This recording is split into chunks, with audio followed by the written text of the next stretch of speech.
মোরেলগঞ্জে কোডেকের union পর্যায়ে জলবায়ু ও পরিবেশগত ঝুঁকিতে থাকা নিয়ে সংলাপ অনুষ্ঠিত।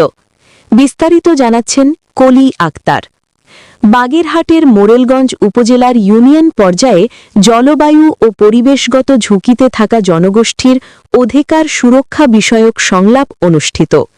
দাতা সংস্থা ইউরোপিয়ান ইউনিয়ন এবং নেডস বাংলাদেশের আর্থিক ও কারিগরি সহায়তায় পরিচালিত community development centre codec engage প্রকল্পের উদ্যোগে আজ মঙ্গলবার ২৭ জানুয়ারি সকাল ১০টায় মোরেলগঞ্জ ইউনিয়ন পরিষদ মিলনায়তনে মোরেলগঞ্জ ইউনিয়নের ৯টি ওয়ার্ড ও ইউনিয়ন সুশীল সমাজ সংগঠনের সদস্যদের উপস্থিতিতে কোডেক এঙ্গেজ প্রকল্পের এরিয়া অফিসার ওজিফা নীলার সঞ্চালনায় অনুষ্ঠানটি আয়োজন করা হয়।